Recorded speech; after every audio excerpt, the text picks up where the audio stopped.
Welcome to Let Your Light Shine, the podcast where we illuminate the path to your best self. I'm your host, Dajonna Richardson, and I'm so excited to have you join us on this journey of empowerment and self-discovery. Today, and in each episode, we'll dive deep into the themes inspired by the book, Let Your Light Shine, Unleashing Your Inner Glow through Essential Self-Care Practices for Empowered Women. This podcast is for anyone seeking to cultivate their inner glow, embrace their power, and truly let their light shine. In our conversations, we'll explore different topics that resonate with women and girls from all walks of life. We'll discuss the SHINE method, practical and transformative self-care practices like sleep, proper hydration, tuning into our intuition, and nourishing our bodies while remaining fully engaged. But that's not all. We'll also delve into cultivating joy through hobbies, practicing grace, forgiveness, and engaging in activities that make our souls light up. Each episode features incredible women who share their stories, wisdoms, and insights. They're entrepreneurs, creatives, professionals, mothers, daughters, all shining examples of how embracing these practices can lead to a fulfilled and empowered life. So whether you're looking to ignite a new spark in your life or fan the flames of an existing one, Let Your Light Shine is here to guide and inspire you. Remember, for more resources and information, you can always visit lightshinebook.com. Let's get started and explore together how we can all let our light shine brighter. Join me, Joseline Richardson, in this empowering journey. Here's to letting our lights shine together. And now, let's dive in to today's episode.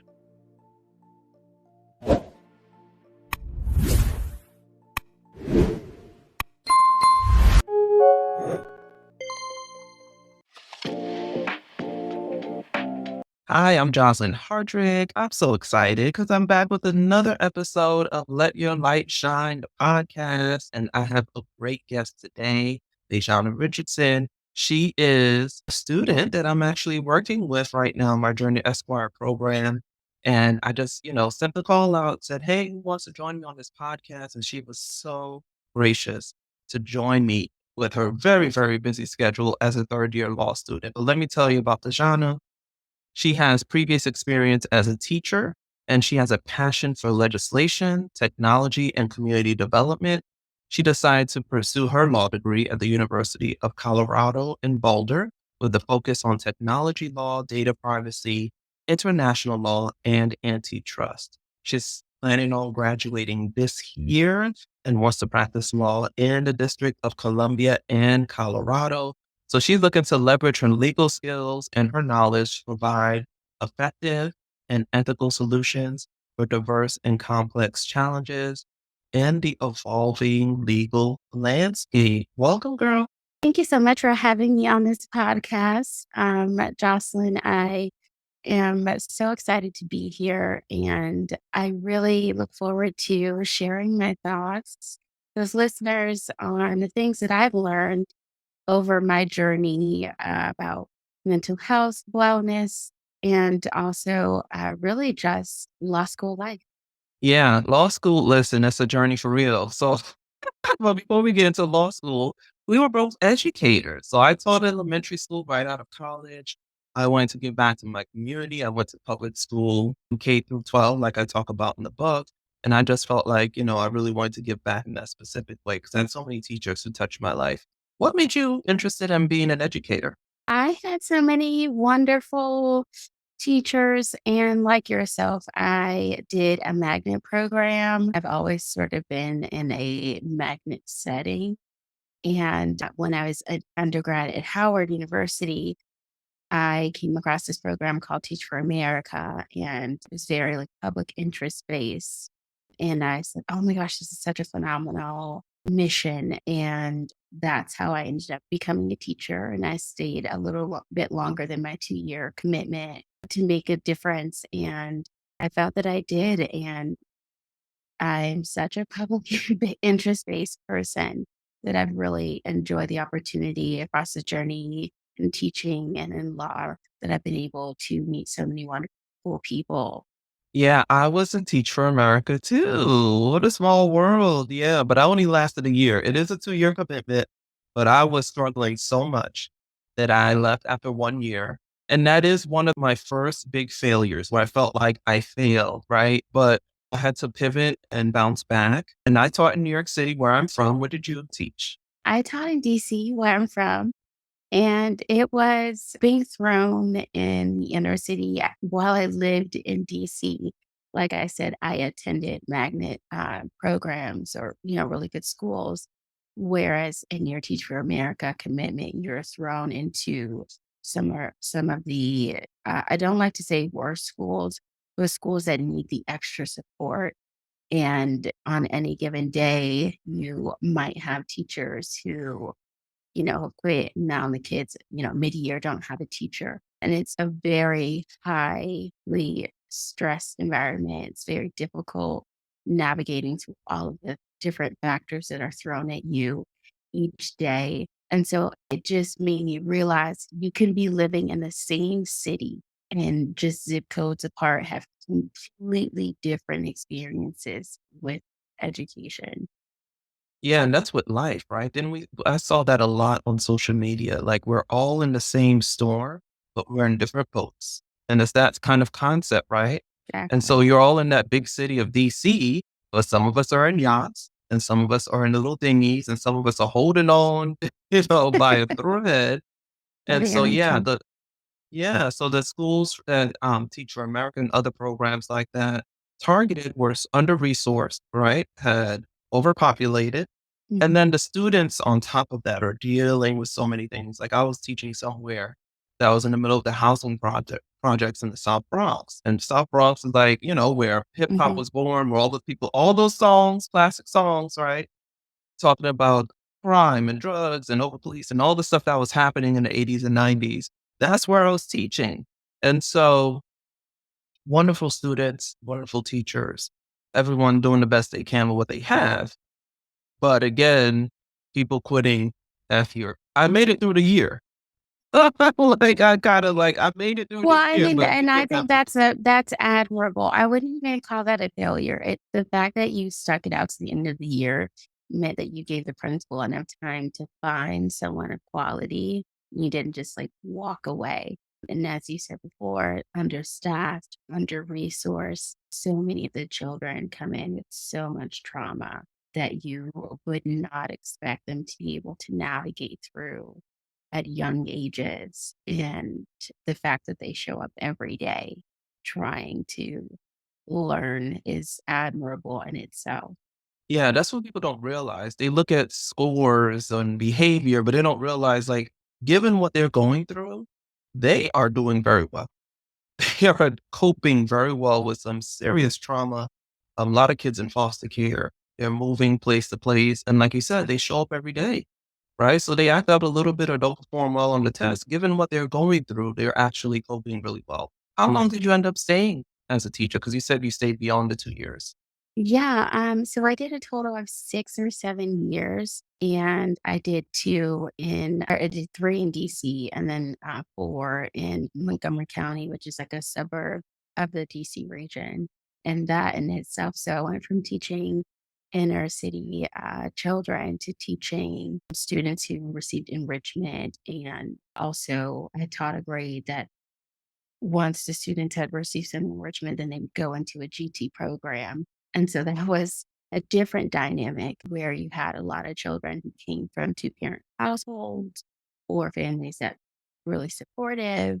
And then you had the idea of the competition and families trying to one up the next one. And so then you have families who were paying for tutoring for their children the summer before 3rd grade and throughout the year so that they could be advanced and sort of have the opportunity to go into and test into the GT system. So two different dichotomies, worlds apart.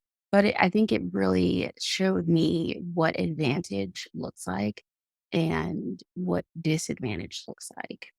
Yeah, and just to help our viewers understand, so GT means gifted and talented, right? And so magnet schools tend to have certain Right. focus and they're attracting students looking for those things like a tech focus or a law focus or medical focus. And then gifted and talented programs target students who are doing really well on tests, who show some maturity. And so they push them to do more advanced work, which is the kind of schools that I attended in middle school and high school.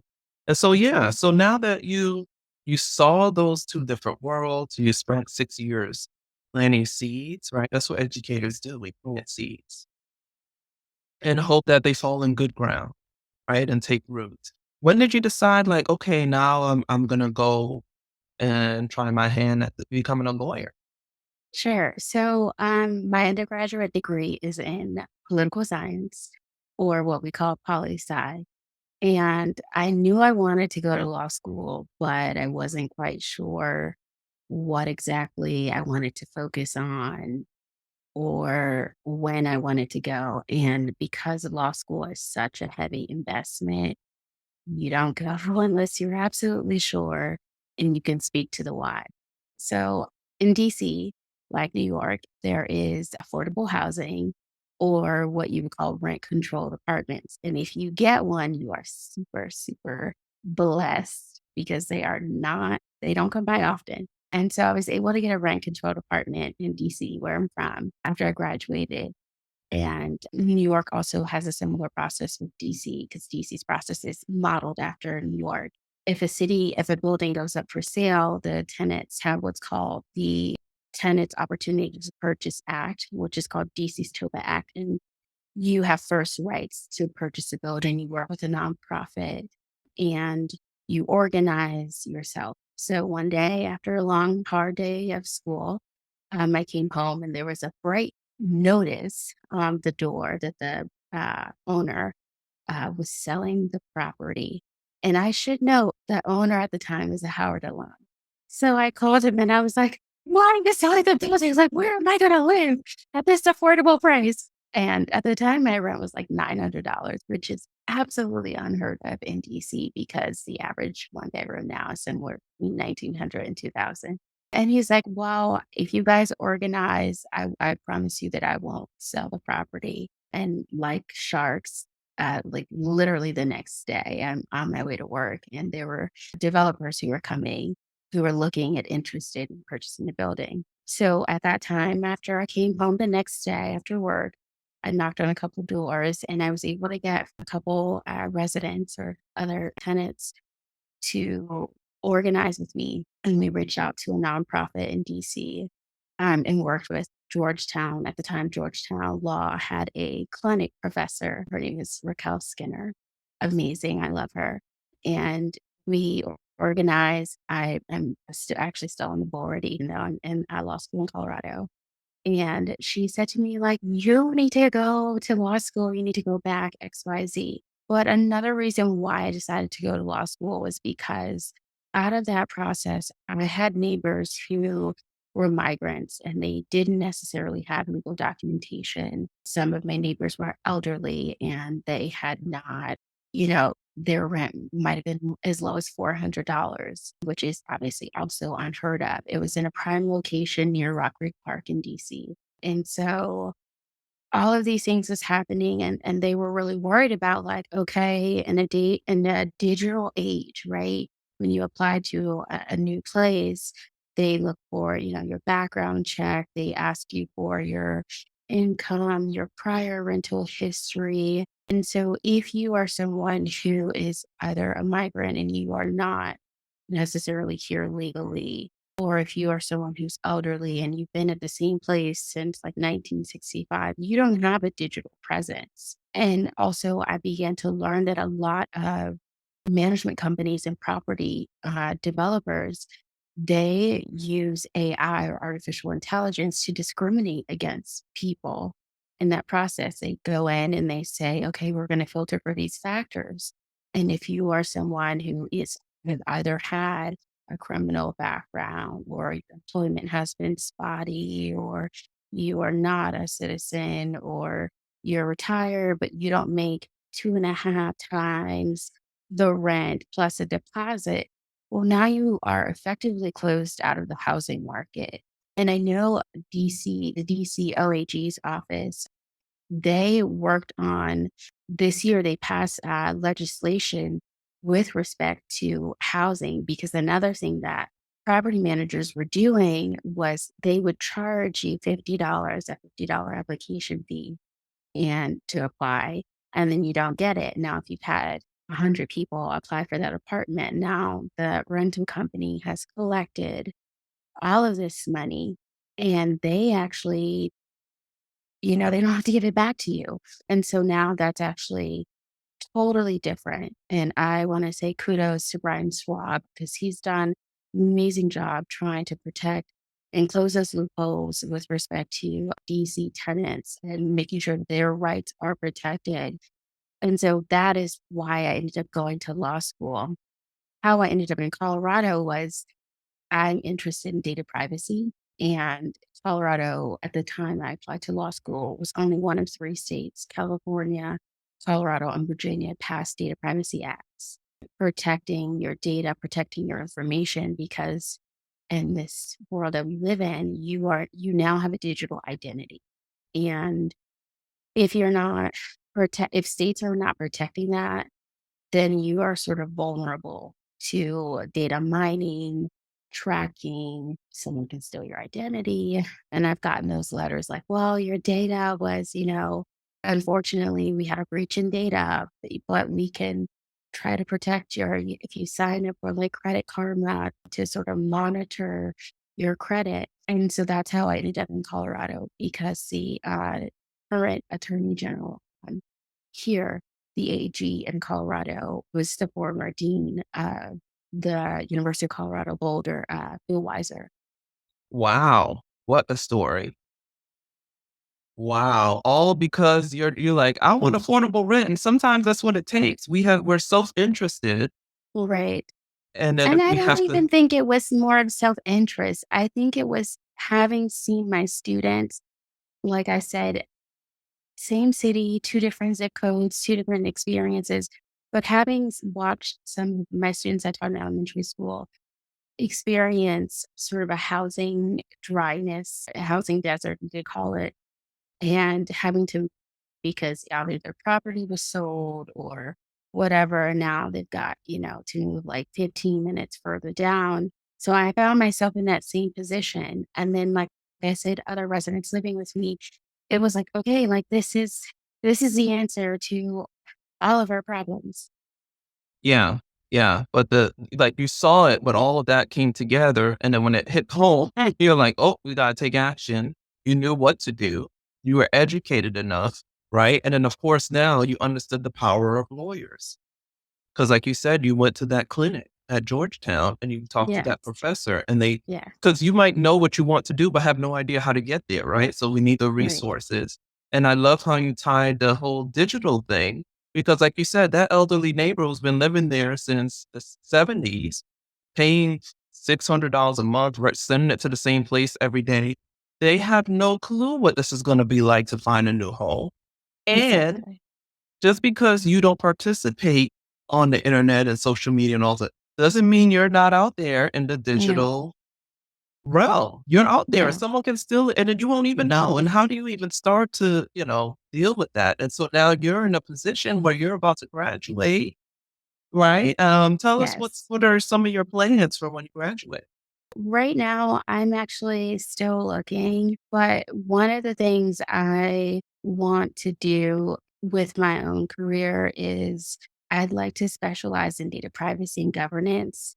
This job doesn't technically exist yet, but I see myself more as a digital civil rights advocate and anti bias advocate because the thing about it is technology is not always inclusive, it's not always equitable, and there are biases found in these algorithmic systems, especially with modern day systems. If you go online, there are articles about how AI is discriminating against people of color or discriminating against people who are a minority of another subset. And like I said, the job necessarily, we are working towards that kind of advocacy, but it's not something that it exists, but it doesn't necessarily have a title to it yet. So I'm titling it Digital Civil Rights Advocate and Anti Bias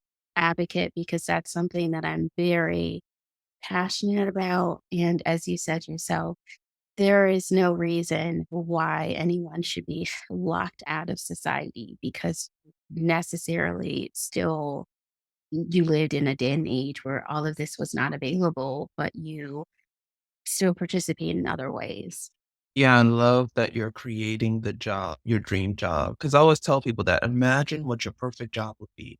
And I love that you get to name it Digital Civil Rights Advocate, right? Because I've never heard of that before, but I love it because I'm a very social justice oriented person. That's why I went to law school as well.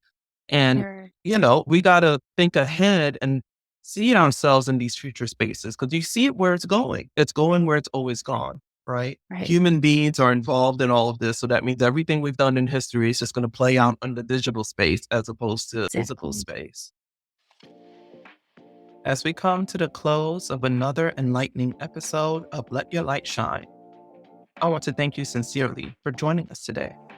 It's been a true joy and privilege to share this space with you and our inspiring guest. Before we part ways, I'd like to leave you with a small nugget of wisdom to carry with you. Remember, the light you hold within is a beacon of hope, strength, and beauty. It's uniquely yours, and when you let it shine, you not only illuminate your own path, but also light the path of others. If you've been inspired by our conversation today, I encourage you to explore more at lightshinebook.com, where you can find additional resources and support on your journey to unleashing your inner glow. And if you enjoyed today's episode, please share it with someone who might also benefit from its message. Remember to subscribe to our podcast on your favorite platform so you never miss an episode of Let Your Light Shine. As we say goodbye for now, remember that every day is an opportunity to embrace your power, cultivate joy, and most importantly, let your light shine. Until next time, I'm Joseline Jean-Louis Hardrick, wishing you peace, love, and light. Thank you for listening, and keep shining bright.